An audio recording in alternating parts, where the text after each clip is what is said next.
ꯊꯥꯏꯅ ꯃꯃꯥꯡꯉꯩꯗ ꯆꯤꯡꯗ ꯇꯥꯕ ꯈꯨꯜ ꯑꯃ ꯂꯩꯔꯝꯃꯤ. ꯈꯨꯜ ꯑꯗꯨ ꯌꯨꯝ ꯌꯥꯝꯅ ꯇꯥꯗꯦ, ꯌꯨꯝ 3-4ꯃꯨꯛꯇ ꯇꯥꯏ. ꯑꯗꯨꯁꯨ ꯌꯥꯝꯅ ꯂꯟꯅ ꯂꯟꯅ ꯇꯥꯔꯝꯃꯤ. ꯆꯤꯡ ꯑꯗꯨ ꯍꯦꯛ ꯎꯕ ꯃꯤꯁꯤꯡꯅ ꯈꯨꯠꯁꯦꯝ ꯌꯥꯎꯗꯅ ꯐꯖꯕ ꯅꯤꯡꯊꯤꯖꯕꯁꯤꯡ ꯑꯗꯨ ꯎꯕꯗ ꯆꯤꯡ ꯑꯗꯨꯒꯤ ꯃꯌꯥꯗ ꯌꯨꯝ ꯁꯥꯗꯨꯅ ꯂꯩꯅꯤꯡꯕ ꯐꯥꯎꯍꯜꯂꯤ. ꯑꯗꯨꯕꯨ ꯆꯤꯡ ꯑꯗꯨ ꯈꯨꯜꯒꯤ ꯃꯤꯁꯤꯡꯅ ꯐꯥꯎ ꯍꯦꯛ ꯆꯪꯕ ꯉꯝꯅꯔꯝꯗꯦ. ꯍꯥꯟꯅꯒꯤ ꯑꯍꯜ ꯂꯃꯟꯁꯤꯡꯅ ꯈꯔꯗꯤ ꯑꯗꯨꯝ ꯍꯥꯏꯅꯕ ꯆꯤꯡꯅꯤ, ꯑꯗꯨꯅ ꯄꯥꯛ ꯆꯪꯅꯗꯦ. ꯑꯗꯨꯕꯨ ꯌꯨꯝ 3-4ꯗꯤ ꯂꯩ. ꯀꯔꯝꯅꯕꯨ ꯂꯩꯔꯤꯕ ꯍꯥꯏꯅ ꯆꯤꯡ ꯑꯗꯨꯒꯤ ꯊꯪꯅꯅ ꯂꯩꯕ ꯈꯨꯜꯒꯤ ꯃꯤꯁꯤꯡꯅ ꯍꯥꯏꯅꯔꯝꯃꯤ. ꯆꯤꯡ ꯑꯗꯨꯒ ꯅꯛꯅ ꯇꯥꯕ ꯈꯨꯜ ꯑꯗꯨꯒꯤ ꯊꯥꯏꯅꯒꯤ ꯑꯍꯜ ꯂꯃꯟꯁꯤꯡꯅ ꯁꯤꯖꯤꯟꯅꯔꯝꯕ ꯄꯣꯠ ꯆꯩ ꯃꯔꯥꯡ ꯀꯥꯏꯅ ꯂꯩꯔꯝꯕꯅ ꯈꯨꯜ ꯑꯗꯨꯒꯤ ꯃꯃꯤꯡ ꯑꯔꯤꯈꯨꯜ ꯍꯥꯏꯅ ꯈꯪꯅꯔꯝꯃꯤ. ꯑꯔꯤꯈꯨꯜ ꯑꯁꯤꯗ ꯇꯥꯔꯤꯕ ꯃꯤꯑꯣꯏꯁꯤꯡ ꯑꯁꯤ ꯀꯔꯤꯁꯨ ꯑꯋꯥꯠꯄ ꯂꯩꯔꯝꯗꯦ, ꯃꯔꯝꯗꯤ ꯈꯨꯜ ꯑꯗꯨꯒꯤ ꯃꯤꯑꯣꯏꯁꯤꯡ ꯑꯗꯨ ꯁꯨꯕ ꯅꯣꯝꯕ ꯌꯥꯝꯅ ꯀꯜꯂꯤ. ꯃꯇꯝ ꯃꯇꯝꯒꯤ ꯑꯣꯏꯕ ꯃꯅꯥ ꯃꯁꯤꯡ ꯑꯃꯗꯤ ꯐꯧꯅꯆꯤꯡꯕ ꯃꯔꯥꯡ ꯀꯥꯏꯅ ꯑꯋꯥꯠꯄ ꯀꯔꯤꯁꯨ ꯂꯩꯇꯅ ꯌꯥꯝꯅ ꯏꯪꯅ ꯆꯤꯛꯅ ꯂꯩꯔꯝꯃꯤ. ꯑꯔꯤꯈꯨꯜ ꯑꯁꯤꯗ ꯏꯕꯦꯝꯆꯥ ꯑꯃꯗꯤ ꯏꯕꯣꯝꯆꯥ ꯀꯧꯕ ꯃꯆꯤꯟ ꯃꯅꯥꯎ ꯑꯅꯤꯁꯨ ꯈꯨꯜ ꯑꯁꯤꯗ ꯂꯩꯔꯝꯃꯤ. ꯃꯈꯣꯏ ꯑꯅꯤ ꯃꯄꯥ ꯃꯃꯥ ꯅꯧꯅ ꯀꯥꯏꯅꯈ꯭ꯔꯦ. ꯏꯕꯦꯝꯆꯥ ꯑꯔꯤꯈꯨꯜ ꯑꯁꯤꯒꯤ ꯂꯥꯏꯔꯤꯛ ꯍꯩꯕꯁꯤꯡꯒꯤ ꯃꯔꯛꯇ ꯑꯃ ꯑꯣꯏꯔꯝꯃꯤ. ꯈꯨꯜ ꯑꯁꯤꯗ ꯂꯥꯏꯔꯤꯛ ꯍꯩꯕ ꯃꯤ ꯃꯁꯤꯡ ꯌꯥꯝꯅ ꯂꯩꯔꯝꯗꯦ. ꯃꯔꯝ ꯑꯁꯤꯅ ꯈꯨꯜ ꯑꯁꯤꯒꯤ ꯑꯉꯥꯡꯁꯤꯡꯕꯨ ꯃꯍꯥꯛꯅ ꯂꯥꯏꯔꯤꯛ ꯇꯥꯛꯄꯤꯗꯨꯅ ꯃꯗꯨꯗꯒꯤ ꯐꯪꯂꯛꯄ ꯁꯦꯟꯐꯝꯗꯨꯅ ꯃꯆꯤꯟ ꯃꯅꯥꯎ ꯀꯔꯤꯁꯨ ꯑꯋꯥꯠꯄ ꯂꯩꯇꯅ ꯅꯨꯡꯉꯥꯏꯅ ꯂꯩꯃꯤꯟꯅꯔꯝꯃꯤ.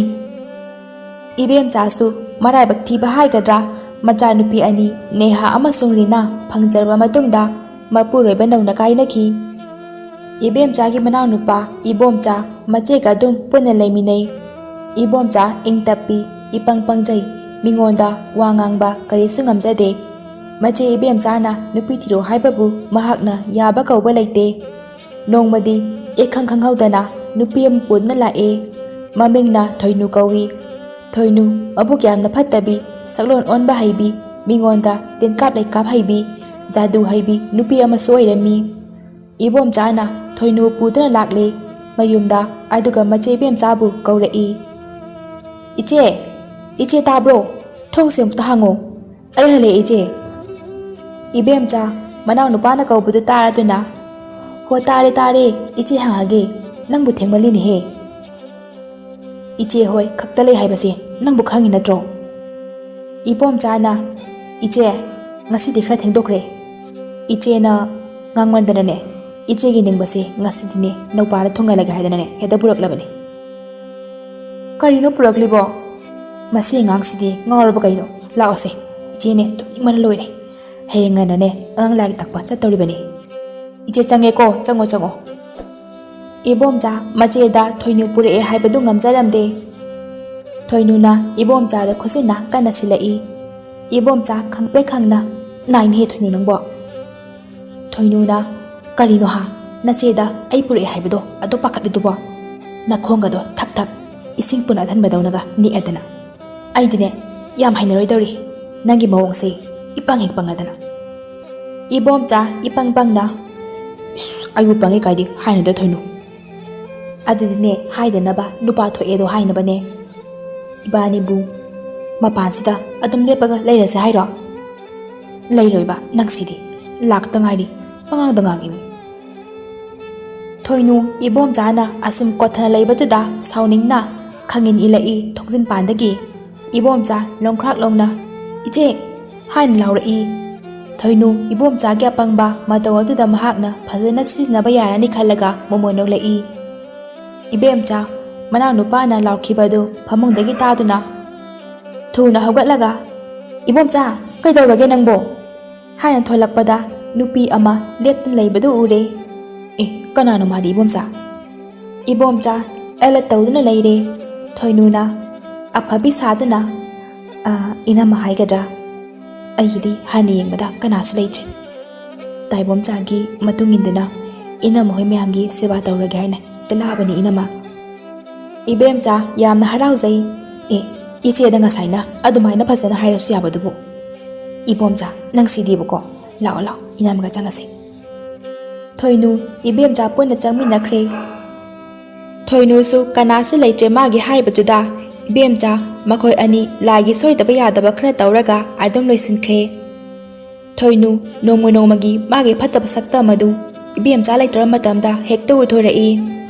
Nehana Thoinui kara changlai. Ine kaidorige? Kaisu tawdeda lai phati bi sarambane. Oh, ai kainomta hage tawbane. Ngai khone ine na saba lai phati bi mayamse but ki sakta mitam loina male. Lai phati bi di amta mande ine. Thoinu sauna he nang na haidoido sat hairo. Aduga satko. Masidai sida or pasadana. Angang ne kainaga. Mama lon hek lorodana. Nehana Thoinu daira Ine Riado masayam ngamdana lehobani. Ine na kram tek sinbiramo. Imasu angang su lak tak pasatki.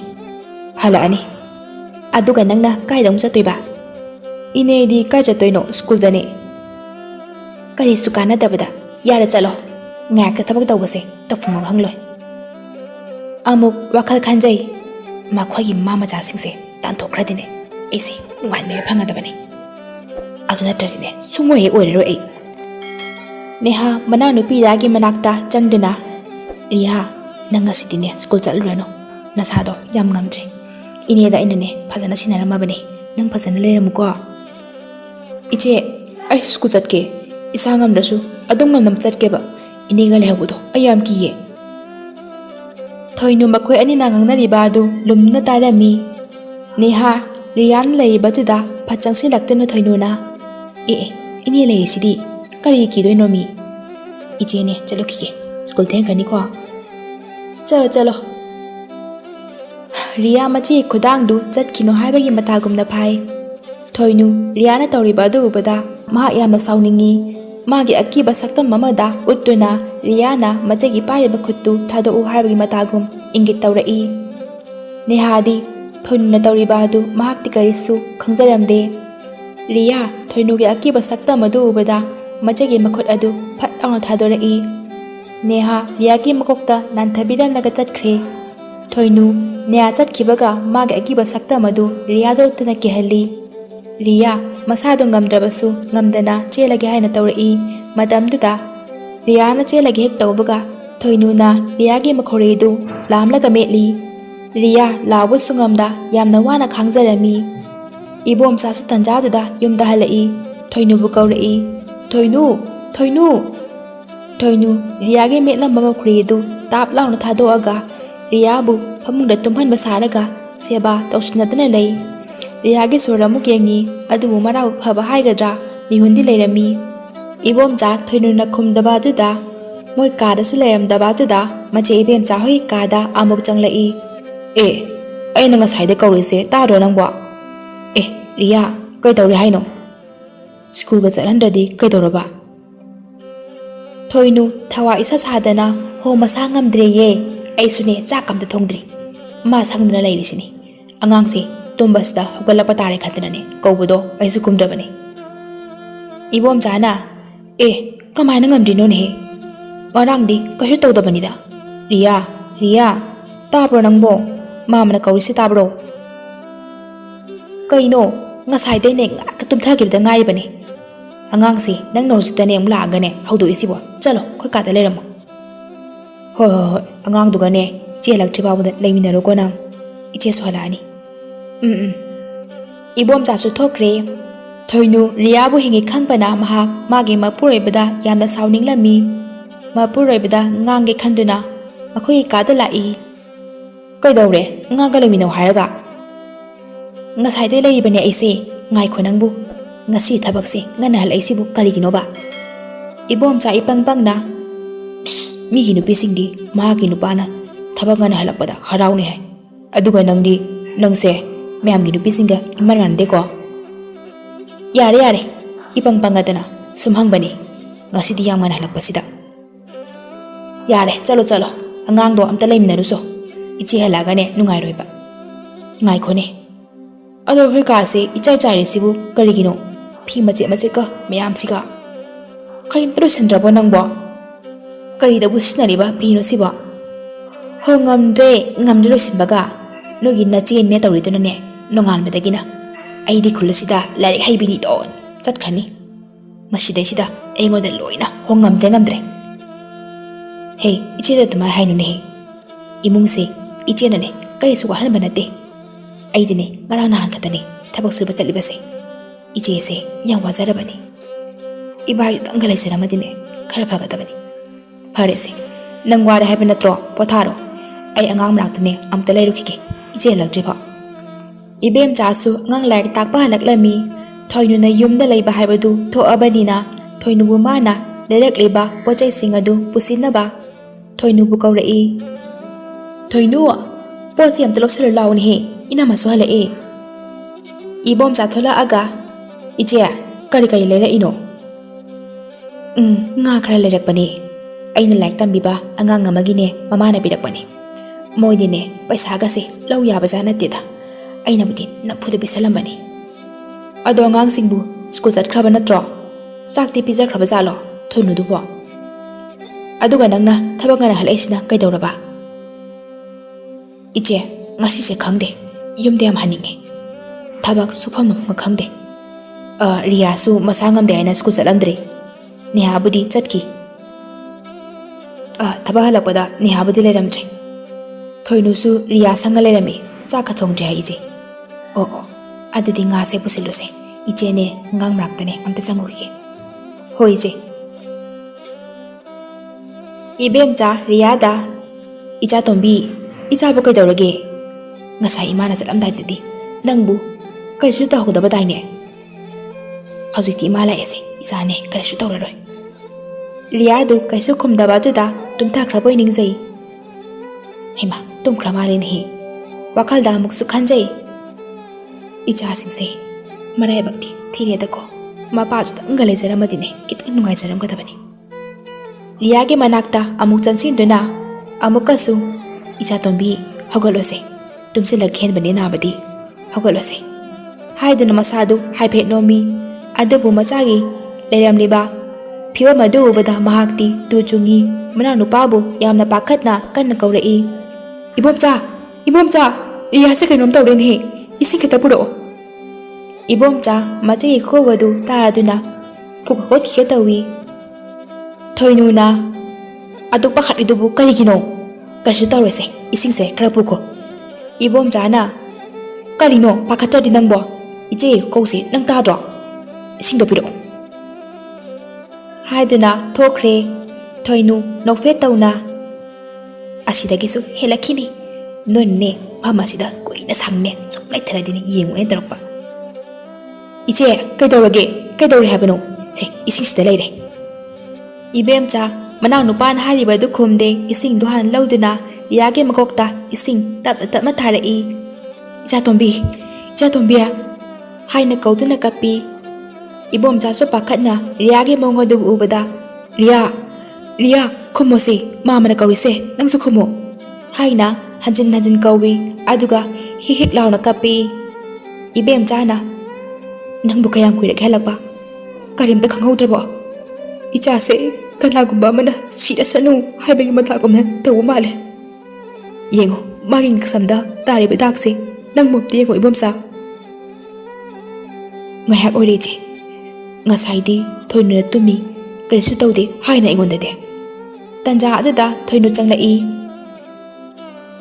ꯊꯣꯏꯅꯨ ꯍꯧꯖꯤꯛꯁꯨ ꯃꯁꯥꯗ ꯀꯔꯤꯁꯨ ꯊꯧꯁꯥꯗꯦ ꯏꯕꯦꯝꯆꯥ ꯊꯣꯏꯅꯨꯗ ꯌꯦꯡꯈꯠꯂꯛꯏ ꯑꯗꯨꯒ ꯃꯥ ꯈꯔꯗꯤ ꯆꯤꯡꯅꯩ ꯑꯗꯨꯕꯨ ꯐꯅꯁꯨ ꯑꯗꯨꯝ ꯈꯟꯗꯣꯛꯆꯩ ꯊꯣꯏꯅꯨ ꯔꯤꯌꯥꯁꯦ ꯒ꯭ꯌꯥꯟ ꯇꯥꯈꯤꯗ꯭ꯔꯦ ꯃꯃꯥ ꯑꯩꯅ ꯀꯧꯕꯗꯣ ꯈꯨꯝꯈꯤꯗ꯭ꯔꯦ ꯍꯥꯏꯅ ꯃꯆꯥꯕꯨ ꯀꯣꯟꯗꯨꯅ ꯀꯞꯆꯩ ꯊꯣꯏꯅꯨꯅ ꯀꯔꯤꯁꯨ ꯇꯧꯔꯣꯏꯁꯦ ꯄꯥꯈꯠꯀꯅꯨ ꯏꯅꯝꯃ ꯑꯩ ꯀꯧꯒꯦ ꯔꯤꯌꯥ ꯍꯥꯏꯅ ꯈꯣꯟ ꯈꯤꯇꯪ ꯀꯟꯈꯠꯅ ꯔꯤꯌꯥ ꯍꯥꯏꯅ ꯍꯟꯖꯤꯟ ꯍꯟꯖꯤꯟ ꯀꯧꯏ ꯏꯕꯣꯝꯆꯥ ꯈꯪꯄ꯭ꯔꯦꯛ ꯈꯪꯅ ꯀꯔꯤꯅꯣ ꯊꯣꯏꯅꯨ ꯑꯗꯨ ꯀꯟꯅ ꯀꯧꯔꯤꯗꯨꯕꯣ ꯇꯞꯅ ꯏꯪꯅ ꯀꯧꯕ ꯍꯩꯇ꯭ꯔꯣ ꯅꯪꯕꯣ ꯔꯤꯌꯥꯁꯨ ꯃꯃꯤꯠꯇꯨ ꯇꯞꯅ ꯄꯥꯡꯊꯣꯔꯛꯏ ꯑꯍꯥꯟꯕ ꯎꯕꯗ ꯃꯅꯦ ꯊꯣꯏꯅꯨ ꯍꯥꯟꯅ ꯎꯔꯨꯔꯦ ꯃꯗꯨꯗ ꯑꯃꯨꯛ ꯄꯥꯈꯠꯈꯤꯗꯨꯅ ꯃꯤꯠ ꯑꯗꯨ ꯈꯪꯎꯏ ꯎꯏꯁꯤꯟꯈꯤ ꯑꯗꯨꯒ ꯃꯃꯥꯕꯨ ꯀꯧꯗꯨꯅ ꯏꯃꯥ ꯑꯩꯕꯨ ꯀꯟꯕꯤꯌꯣ ꯏꯃꯥ ꯑꯩꯕꯨ ꯀꯟꯕꯤꯌꯣ ꯍꯥꯏꯅ ꯀꯞꯇꯨꯅ ꯃꯃꯥꯕꯨ ꯀꯧꯔꯛꯏ ꯏꯕꯦꯝꯆꯥꯅ ꯏꯆꯥ ꯀꯩꯗꯧꯔꯒꯦ ꯏꯃꯥ ꯂꯩꯌꯦ ꯁꯤꯗ ꯇꯨ ꯏꯆꯥꯒꯤ ꯃꯅꯥꯛꯇ ꯏꯃꯥ ꯂꯩꯌꯦ ꯇꯥꯕ꯭ꯔꯣꯁꯦ ꯃꯤꯠ ꯄꯥꯡꯉꯨꯁꯦ ꯏꯆꯥ ꯔꯤꯌꯥ ꯃꯥꯒꯤ ꯃꯈꯣꯟ ꯇꯥꯕꯗ ꯄꯨꯛ ꯍꯧꯒꯠꯂꯛꯂꯒ ꯃꯃꯥꯕꯨ ꯀꯣꯟꯗꯨꯅ ꯀꯞꯄꯛꯏ ꯏꯃꯥ ꯌꯥꯝꯅ ꯀꯤꯌꯦ ꯑꯩꯕꯨ ꯀꯟꯕꯤꯌꯣ ꯏꯃꯥ ꯂꯩꯌꯦ ꯏꯆꯥꯒꯤ ꯀꯅꯥꯅ ꯏꯆꯥꯗ ꯀꯔꯤ ꯇꯧꯔꯒꯦ? ꯁꯦ ꯏꯃꯥ ꯂꯩꯔꯤꯉꯩꯗ ꯏꯆꯥꯗ ꯀꯅꯥꯅ ꯀꯩ ꯇꯧꯕ ꯉꯝꯗꯣꯏꯅꯣ? ꯔꯤꯌꯥ ꯃꯃꯥꯒꯤ ꯋꯥꯍꯩꯗꯨ ꯇꯥꯕꯗꯒꯤ ꯏꯕꯗꯤ ꯈꯔ ꯐꯔꯦ, ꯑꯗꯨꯕꯨ ꯃꯅꯦ ꯊꯣꯏꯅꯨꯗ ꯑꯃꯨꯛ ꯌꯦꯡꯈꯠꯂꯛꯏ꯫ ꯊꯣꯏꯅꯨ ꯔꯤꯌꯥꯅ ꯌꯦꯡꯂꯛꯄ ꯑꯗꯨꯗ ꯇꯥꯟ ꯆꯥꯔꯦ ꯈꯟꯅ ꯉꯁꯥꯏ ꯊꯣꯛꯈꯤꯕ ꯊꯧꯗꯣꯛ ꯑꯗꯨ ꯍꯥꯏꯗꯣꯛꯀꯅꯨ ꯍꯥꯏꯕꯒꯤ ꯃꯇꯥꯒꯨꯝꯅ ꯈꯨꯗꯣꯝꯕꯤ ꯎꯠꯂꯛꯏ꯫ ꯑꯐꯕꯤ ꯁꯥꯗꯨꯅ ꯑꯃꯨꯛ "ꯏꯅꯝꯃ, ꯑꯩ ꯆꯥꯛ ꯊꯤꯔꯨꯈꯤꯒꯦꯀꯣ" ꯍꯥꯏꯔꯒ ꯊꯣꯛꯈ꯭ꯔꯦ꯫ ꯊꯣꯏꯅꯨ ꯆꯥꯛ ꯊꯤꯅ ꯊꯤꯅ ꯃꯄꯣꯛꯅꯤꯡꯗ ꯈꯟꯖꯩ, ꯅꯣꯏ ꯅꯃꯥꯅꯆꯥ ꯑꯍꯨꯝ ꯀꯌꯥꯝ ꯀꯨꯏꯅ ꯂꯩꯕ ꯉꯝꯒꯦ ꯍꯥꯏꯗꯣ ꯌꯦꯡꯒꯦꯕ꯫ ꯆꯥꯛ ꯊꯤꯕ ꯂꯣꯏꯔ ꯃꯇꯨꯡꯗ ꯃꯅꯝꯃ ꯏꯕꯦꯝꯆꯥ ꯑꯃꯗꯤ ꯔꯤꯌꯥꯒꯤ ꯆꯥꯛꯂꯨꯛꯇꯨ ꯊꯥꯡꯒꯠꯂꯒ ꯀꯔꯤꯒꯨꯝꯕ ꯂꯩꯋꯥ ꯇꯤꯟꯋꯥ ꯈꯔ ꯁꯣꯜꯂꯤ꯫ ꯇꯥꯟ ꯆꯥꯅ ꯏꯕꯦꯝꯆꯥ ꯆꯪꯂꯛꯏ꯫ ꯏꯕꯦꯝꯆꯥ ꯊꯣꯏꯅꯨꯅ ꯇꯧꯔꯤꯕ ꯑꯗꯨ ꯈꯔ ꯃꯈꯩꯗꯤ ꯎꯏ, ꯑꯗꯨꯕꯨ ꯎꯗꯕ ꯁꯥꯗꯨꯅ ꯆꯥꯛ ꯂꯣꯏꯗ꯭ꯔꯤꯕꯣ ꯅꯪꯕꯨ ꯍꯥꯏꯅ ꯍꯪꯂꯛꯏ꯫ ꯊꯣꯏꯅꯨ ꯃꯅꯝꯃ ꯏꯕꯦꯝꯆꯥꯗꯨ ꯆꯪꯉꯛꯄꯗꯨ ꯎꯍꯧꯗ꯭ꯔꯦ꯫ ꯃꯅꯝꯃꯅ ꯍꯪꯉꯤꯕꯗꯨ ꯈꯨꯝꯗꯈꯩ "ꯆꯥꯛ ꯂꯥꯝꯕꯣ ꯏꯅꯝꯃ? ꯆꯥꯛꯇꯤ ꯂꯣꯏꯔꯦ, ꯉꯥꯡ ꯄꯤꯖꯔꯁꯤꯔꯣ ꯏꯅꯝꯃ?" ꯏꯕꯦꯝꯆꯥ ꯊꯣꯏꯅꯨꯒꯤ ꯃꯑꯣꯡ ꯑꯗꯣ ꯆꯤꯡꯅꯕ ꯁꯨꯝ ꯍꯦꯜꯂꯛꯏ꯫ ꯔꯤꯌꯥꯒꯤ ꯊꯧꯗꯣꯛ ꯑꯁꯤ ꯊꯣꯏꯅꯨꯅ ꯇꯧꯕꯅꯤ ꯍꯦꯛ ꯈꯪꯗ꯭ꯔꯕꯁꯨ ꯈꯔꯗꯤ ꯆꯤꯡꯅꯔꯦ꯫ ꯊꯣꯏꯅꯨꯗ "ꯆꯥꯛ ꯂꯥꯏꯔꯤ, ꯅꯪ ꯉꯁꯤ ꯀꯥꯏ ꯀꯥꯏ ꯆꯠꯂꯨꯒꯦ?" "ꯀꯔꯤꯁꯨ ꯆꯠꯇꯦꯅꯦ ꯏꯅꯝꯃ." ꯑꯃꯨꯛ ꯆꯤꯡꯅꯈꯤꯕ ꯇꯥꯔꯦ ꯈꯟꯗꯨꯅ "ꯏꯅꯝꯃ, ꯑꯩꯈꯣꯏꯒꯤ ꯊꯪꯅꯕꯁꯤꯗꯅꯦ ꯉꯥꯏꯍꯥꯛꯄꯨꯗꯤ ꯆꯠꯂꯨꯏ" ꯍꯥꯏꯅ ꯑꯣꯏꯗꯕ ꯉꯥꯡꯉꯛꯏ꯫ ꯏꯕꯦꯝꯆꯥꯅ ꯔꯤꯌꯥꯒꯤ ꯃꯉꯛꯁꯝꯗ ꯈꯧꯔꯤ ꯃꯦꯠꯄꯒꯤ ꯈꯨꯠꯁꯥꯑꯣꯏ ꯀꯔꯤꯒꯩ ꯃꯃꯤ ꯌꯥꯝ ꯐꯖꯅ ꯇꯥꯔꯤ꯫ "ꯃꯁꯤ ꯅꯪ ꯀꯔꯤꯁꯨ ꯈꯪꯍꯧꯗ꯭ꯔꯕꯣ, ꯌꯨꯝꯗꯁꯨ ꯂꯩꯔꯒ?" ꯊꯣꯏꯅꯨꯅ ꯃꯁꯤ ꯅꯨꯄꯤꯁꯦ ꯑꯔꯥꯏꯕ ꯅꯨꯄꯤ ꯅꯠꯇꯦ ꯈꯜꯂꯒ ꯁꯥꯎꯖꯟꯅꯔꯛꯏ꯫ "ꯀꯩꯅꯣ ꯏꯅꯝꯃ, ꯑꯩꯉꯣꯟꯗ ꯍꯦꯛꯇ ꯇꯥꯏꯅꯔꯛꯏꯁꯤꯕꯣ ꯑꯇꯝꯅꯅ ꯍꯦꯛꯇ? ꯑꯩꯕꯨ ꯃꯥ ꯑꯗꯨꯝ ꯁꯦꯟꯅ ꯂꯩ ꯉꯝꯕ꯭ꯔꯣ? ꯑꯉꯥꯡꯅꯤꯅ ꯃꯃꯥꯟꯅꯕꯤ ꯑꯃꯒ ꯑꯃꯨꯛ." "ꯏꯅꯝꯃꯒꯤ ꯋꯥꯁꯦ ꯅꯪꯅꯤ ꯍꯥꯏꯕ ꯅꯠꯇꯦꯅꯦꯍꯦ ꯊꯣꯏꯅꯨ, ꯌꯨꯝꯗ ꯂꯩꯕ꯭ꯔꯥ ꯉꯁꯤ ꯍꯪꯕꯅꯤ, ꯉꯔꯥꯡꯗꯤ ꯀꯩꯁꯨ ꯇꯧꯍꯧꯗꯕꯗꯨꯗ ꯁꯨꯝ ꯏꯆꯝ ꯆꯝꯅꯅꯦ ꯏꯅꯝꯃꯅ ꯍꯪꯕꯅꯤ." "ꯌꯥꯔꯦ ꯏꯅꯝꯃ, ꯑꯩꯁꯨ ꯀꯅꯥꯁꯨ ꯂꯩꯇꯦ, ꯏꯅꯝꯃꯅ ꯄꯨꯝꯅꯃꯛ ꯇꯧꯏ ꯍꯥꯏꯗꯅꯅꯦ ꯉꯥꯡꯉꯤꯕꯗꯣ, ꯉꯥꯡꯕꯤꯔꯛꯀꯅꯨ ꯏꯅꯝꯃ." "ꯊꯣꯏꯅꯨ, ꯇꯞꯅ ꯉꯥꯡꯉꯨꯅꯦꯍꯦ ꯅꯪꯕꯣ, ꯏꯅꯝꯃ ꯃꯤꯒꯤ ꯃꯃꯥꯡꯗ ꯏꯀꯥꯏꯖꯩ. ꯏꯅꯝꯃ ꯅꯪꯉꯣꯟꯗ ꯀꯔꯤꯁꯨ ꯑꯔꯥꯟꯕ ꯈꯟꯗꯦꯀꯣ. ꯐꯔꯦꯁꯦ, ꯆꯥꯛꯇꯣ ꯏꯕꯣꯝꯆꯥꯒ ꯆꯠꯊꯣꯛꯃꯤꯟꯅꯔꯣ, ꯏꯅꯝꯃꯗꯤꯅꯦ ꯉꯥꯡꯒ ꯆꯥꯔꯨꯒꯦ ꯀꯗꯥꯏ? ꯇꯨ ꯁꯤꯗ ꯂꯩꯔꯦ, ꯑꯗꯨꯝ ꯂꯧꯕꯤꯈ꯭ꯔꯣ." ꯏꯕꯣꯝꯆꯥ ꯆꯥꯛꯈꯨꯝꯗ ꯆꯪꯉꯛꯏ꯫ "ꯏꯆꯦ, ꯑꯉꯥꯡꯅ ꯂꯥꯛꯑꯣ ꯍꯥꯏꯍꯧꯕꯅꯦ." ꯍꯣꯏ, ꯅꯪꯁꯨꯅꯦ ꯆꯥꯛꯇꯣ ꯆꯥꯊꯣꯛꯑꯣ." "ꯏꯆꯦꯗꯤ ꯄꯨꯟꯅ ꯆꯥꯔꯁꯤꯗꯅ." "ꯍꯣꯏ, ꯏꯅꯝꯃꯗꯤꯅꯦ ꯉꯥꯡꯒ ꯆꯥꯔꯨꯔꯒꯦꯌꯦ." "ꯑꯗꯨꯗꯤ ꯄꯨꯟꯅ ꯆꯥꯔꯁꯤ ꯏꯆꯦ, ꯉꯥꯡꯒ ꯑꯩꯁꯨ ꯂꯥꯛꯑꯒꯦ." "ꯀꯔꯤꯅꯣ, ꯁꯤꯗ ꯑꯗꯨꯝ ꯆꯥꯔꯁꯦ, ꯑꯩꯈꯣꯏꯗꯤ ꯏꯅꯝꯃꯁꯨ ꯑꯉꯥꯡꯒ ꯆꯥꯕꯤꯔꯨꯔꯣ." ꯅꯨꯄꯥ ꯅꯠꯇꯗꯧꯅ ꯆꯒꯠ ꯍꯟꯖꯟ ꯍꯩꯅꯈꯤꯗ꯭ꯔꯦꯗ. "ꯊꯣꯏꯅꯨ, ꯅꯄꯨꯔꯣꯏꯕꯗ ꯑꯗꯨꯃꯥꯏꯅ ꯉꯥꯡꯒꯅꯨꯍꯦ, ꯈꯣꯟꯗꯥꯗꯣ ꯑꯗꯨꯝꯕꯗꯣ ꯁꯤꯖꯤꯟꯅꯒꯅꯨ, ꯐꯠꯇꯦꯅꯦ ꯅꯪꯕꯣ." "ꯌꯥꯔꯦ, ꯏꯅꯝꯃꯁꯨꯅꯦ ꯆꯥꯕꯤꯔꯨꯔꯣ." ꯏꯕꯦꯝꯆꯥ ꯑꯃꯗꯤ ꯏꯕꯣꯝꯆꯥꯒꯤ ꯋꯥꯈꯜꯗ ꯈꯟꯖꯩ, ꯊꯣꯏꯅꯨꯁꯤꯕꯨ ꯅꯍꯥꯟꯈꯩꯒ ꯏꯃꯥꯟ ꯃꯥꯟꯅꯗꯦ ꯀꯔꯤꯅꯣ ꯉꯁꯤꯒꯤ ꯅꯨꯃꯤꯠꯇ ꯃꯥꯅ ꯑꯩꯈꯣꯏꯗ ꯎꯠꯂꯤꯕ ꯃꯇꯧꯁꯤꯕꯨ ꯍꯥꯏꯅ꯫ ꯑꯁꯨꯝ ꯍꯧꯈꯤꯕꯅ ꯑꯍꯤꯡ ꯅꯣꯡꯌꯥꯏꯒꯤ ꯃꯇꯝꯅꯤ꯫ ꯊꯣꯏꯅꯨ ꯃꯄꯨꯔꯣꯏꯕ ꯇꯨꯝꯕ ꯌꯥꯝꯅ ꯋꯥꯅ ꯉꯥꯏ꯫ ꯃꯄꯨꯔꯣꯏꯕ ꯇꯨꯝꯈ꯭ꯔꯦ ꯈꯪꯕꯗꯒꯤ ꯃꯥꯅ ꯉꯁꯥꯏ ꯁꯥꯈꯤꯕ ꯂꯥꯏ ꯐꯗꯤꯕꯤ ꯑꯗꯨ ꯄꯨꯊꯣꯔꯛꯑꯒ ꯃꯃꯥ ꯃꯆꯥꯁꯤꯡꯒꯤ ꯃꯤꯇꯝ ꯑꯃꯃꯝ ꯁꯥꯗꯨꯅ ꯊꯝꯃꯒ ꯃꯈꯣꯏꯕꯨ ꯂꯩꯕ ꯉꯝꯗꯅꯕ ꯂꯥꯏꯔꯣꯟ ꯇꯤꯔꯣꯟ ꯃꯥꯅ ꯍꯩꯖꯕ ꯀꯌꯥ ꯁꯣꯟꯗꯨꯅ ꯂꯥꯏ ꯐꯗꯤꯕꯤ ꯑꯗꯨꯕꯨ ꯃꯈꯣꯏꯒꯤ ꯊꯣꯡꯒꯥꯟ ꯊꯣꯛꯐꯝꯒꯤ ꯀꯣꯟꯗꯣꯡꯗ ꯋꯥꯡꯃꯗ ꯐꯨꯝꯖꯤꯜꯂꯝꯃꯤ꯫ ꯔꯤꯌꯥꯗꯤ ꯇꯨꯝꯕ ꯌꯥꯔꯝꯗꯦ, ꯉꯁꯥꯏꯒꯤ ꯊꯧꯗꯣꯛꯇꯨ ꯎꯗꯨꯅꯇ ꯂꯩꯔꯦ꯫ ꯃꯍꯥꯛꯅ ꯀꯔꯤꯒꯨꯝꯕ ꯃꯈꯣꯟ ꯈꯔ ꯇꯥꯏ, ꯑꯍꯤꯡꯁꯤꯗꯕꯨ ꯀꯅꯥꯅꯣ ꯈꯜꯂꯒ ꯊꯣꯡꯅꯥꯎ ꯑꯗꯨ ꯍꯥꯡꯗꯣꯛꯂꯨꯕ ꯃꯇꯝꯗꯗꯤ ꯃꯅꯦ ꯊꯣꯏꯅꯨꯗꯨ ꯊꯣꯡꯅꯥꯎ ꯃꯄꯥꯗ ꯆꯞ ꯆꯥꯅ ꯂꯦꯞꯂꯒ ꯉꯁꯥꯏ ꯃꯥꯒꯤ ꯁꯛꯇꯝ ꯑꯗꯨꯗ ꯂꯩꯔꯝꯃꯤ꯫ ꯃꯍꯥꯛ ꯈꯪꯄ꯭ꯔꯦꯛ ꯈꯪꯅ "ꯏꯃꯥ, ꯏꯃꯥ" ꯍꯥꯏꯅ ꯂꯥꯎꯔꯒ ꯊꯣꯡꯅꯥꯎ ꯑꯗꯨ ꯒꯝ ꯂꯥꯎꯅ ꯊꯤꯡꯖꯤꯜꯂꯤ꯫ ꯏꯕꯦꯝꯆꯥ ꯑꯃꯗꯤ ꯅꯦꯍꯥꯅ ꯆꯞ ꯃꯥꯟꯅꯅ "ꯀꯩꯗꯧꯔꯦ?" ꯔꯤꯌꯥ ꯊꯣꯡꯅꯥꯎꯗꯨ ꯃꯈꯨꯠ ꯊꯤꯜꯂꯒ ꯊꯣꯡꯅꯥꯎꯗ ꯍꯥꯏꯗꯨꯅ ꯃꯈꯨꯠꯇꯨ ꯊꯤꯟꯗꯨꯅ ꯄꯪꯀꯞꯇ ꯀꯞꯄꯤ꯫ "ꯊꯣꯡꯅꯥꯎ ꯀꯩꯗꯧꯔꯒꯦ? ꯉꯁꯥꯏꯅ ꯏꯆꯦꯅ ꯂꯣꯜꯂꯝꯃꯕꯅꯦ." "ꯅꯪꯅ ꯑꯃꯨꯛ ꯍꯥꯡꯉꯤꯁꯤꯅ? ꯅꯪꯅ ꯍꯥꯡꯉꯤꯔꯣ ꯁꯤꯕꯣ?" ꯃꯃꯥꯗ ꯆꯦꯠꯅ ꯀꯣꯟꯗꯨꯅ "ꯏꯆꯦ, ꯊꯣꯡꯅꯥꯎꯗ ꯏꯅꯦ ꯂꯩꯕꯅꯦ, ꯑꯩ ꯃꯥꯒꯤ ꯃꯁꯛꯇꯣ ꯑꯩ ꯌꯥꯝ ꯀꯤꯌꯦ ꯏꯆꯦ. ꯏꯃꯥ, ꯑꯩꯈꯣꯏ ꯃꯐꯝ ꯑꯃꯗ ꯆꯠꯂꯁꯦ ꯏꯆꯦ, ꯑꯩ ꯌꯥꯝ ꯀꯤꯌꯦ ꯏꯆꯦ." ꯏꯕꯦꯝꯆꯥ ꯑꯃꯗꯤ ꯅꯦꯍꯥꯅ ꯊꯣꯡꯅꯥꯎꯗꯨ ꯍꯥꯡꯗꯨꯅ ꯌꯦꯡꯉꯤ, ꯑꯗꯨꯕꯨ ꯀꯅꯥꯝꯇ ꯂꯩꯕ ꯎꯔꯝꯗꯦ꯫ ꯊꯣꯡꯒꯥꯟꯗ ꯀꯅꯥꯒꯨꯝꯕꯤ ꯑꯃ ꯊꯣꯛꯈꯤꯕꯒꯤ ꯃꯃꯤ ꯁꯥꯃꯤꯗꯤ ꯎꯏ꯫ Machabu kitanabani haiduna. Se kanasu laitese. Imasu laisidi ichagi tu. Nachesu laisidi tumuse. Nehana mamada ima thokrasibu kananu. Amuktasu tawde sumaina. Inesu manba gupsu tawi. Haina ingit tawrai. Riyadi kimanbana sorpau fazana honkidre. Ibemchana ima laise. Ado ima kainom hagese. Nang sing kumuko. Ichagi kaurida tari bedakse. Yamna fazana tai.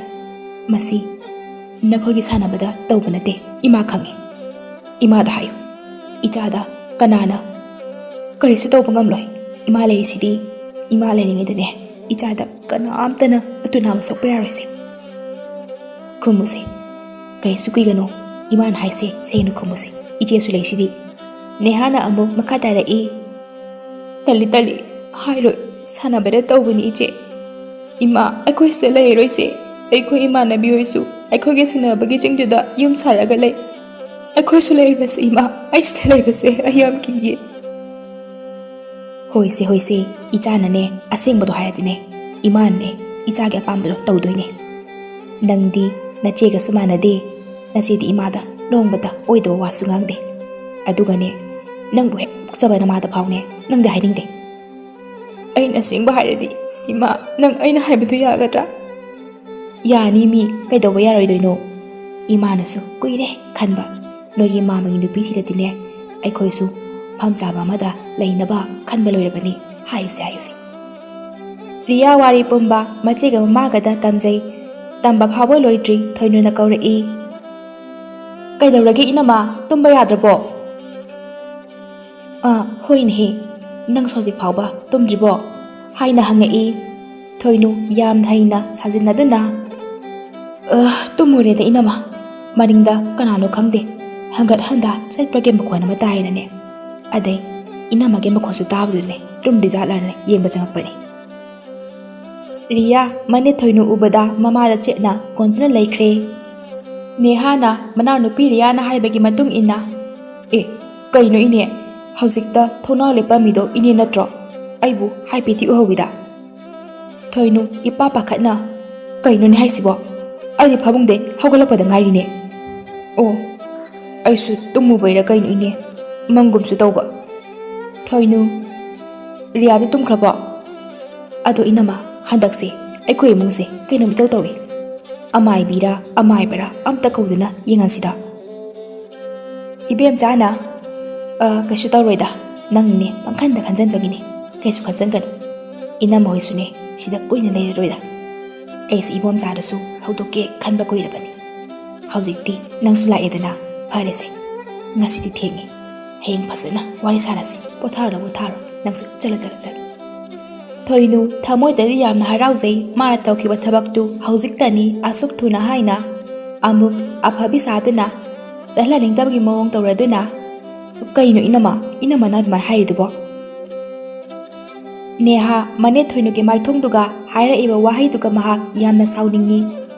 Yare ine hayengne mamaga phasana khanarasi. Inegi ahingi thabakto loijibo kyang watlige tumbiruro. Thoinu Nehana yamna khangna hairakpadagi saujanaraga he kaino nangna yengwanda muk masale sina ha.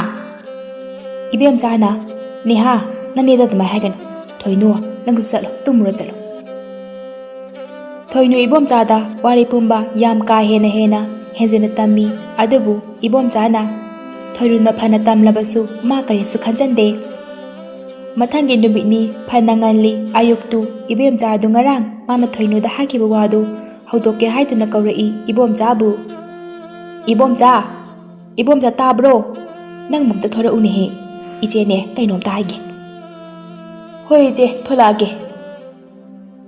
Ije nai doido ai khangi. Yaroi ko ngarang thoinuna kwari pumba loina harabani. Riyana yadre ije na sune khalakpa kuirabani. Semba saba loina loirabani. Ije na ne matang sajri khan haudotabani. Nangonda adubune nang ije budi waroganu ko ije chattaba yararoi. Thoinudi sanri buwari tu tabada asuke matik nungaire. Ije makha tage tawb kai bom chana. Thoinuna mi inamana asuk fasana hairasida nangsima. Ibemcha mana nupana haibaga tade hongbada tare. Itu thuna hongkre moina hongkibaga chingadu moigi arikhulgadi yam lapnaba natte. Chingadu makoga punna yum ahum marimu khaktani tariba. Ibemcha ki yumna meya ithang thangi. Ibemcha matam kharadi arikhulgi angang singbu lairik takpa chatlamde. Arikhulgi mi mayamna mahak laitabase angang sing loina mangba tare hainei. Nongma Ibemcha ki manakta khulgi mi sing laktuna hairare. Ajada Ibemcha na mahak matam khara lepchabani soidana lakani haina arikhulgi mi singda thajaba bire. Adugi matung khulgi ahan singsu loina halakle. Matam khara ler matungda Ibemcha amuk hana angang sing lairik takpa chatkadawbagi thorai. Ibemcha macha aniga punna khut samduna macha singbu school chattuibagi punna thokminarai. Khonga chatpanina phaniyamdi sangi adu makhoina chatpa maikaida kanagumba amana makhogi matung inlakpadawna tawi. Neha amadi Ibemcha di loina khangi adubu riyade angang oiribanina karisu khangjaramde. Ibemcha na macha singsu si yimphamse yerodine tin ahum asitu adugane mayamana sagane sote loina gadamniko haina macha singda takpirai. Riyana Kaigino ima aidi sida laibase yam nungai ado imanabi sanabagi khalagadi nungaite. Imanabi ama laibadusu imana chatpa yade chatpa yade natongtagane imaga nongmane puna chatsiko. Riya harauna asengmaro ima hoi chattoini imaga. Nehana horen lakpado ima ngairamage aduga puna haminase. Imadine ngasi khara thengdo mali adunane nabani dum halamo ngasidi kaishu tawroida imana ngasai na haibado adu dum tawko kawno hoi ma mama macha sing asi harar matungda kainarami. Neha amadi Riyasu makhoi anidi school halaktuna mayumda leire. Riyana iche ima halakiroidro ai chaklame hala aniye. Ibemcha phana thenga phawba halaktre. Riyadi mama ngaina tumthakre. Neha yamna pakhachai mama na hausi phawba halaktabase. Mahaksu school chatlubagi waraduna uri tawringaida mapanda thong thinbagi makhon amatai. Mama la ekhanna thongdu hangi adubu mama di oiramdre kanamata su leiramde. Mahak nuksa thiba asumasum hengalakle. Aduga thongado amuk chenlo silaga mama ge kada amuk changduna yengmu matamda mama Ibemcha du hamungde upsinduna tumlaga leirami. Mahak yamna ngai. Mahak na ngahak uirubada la amni pachala khalli manaw nupi Riyabu haudorai. Riya imagi manakta amta changusilao tabro nangbo. Riya mamit noye duna iche ima hala aba hala haure.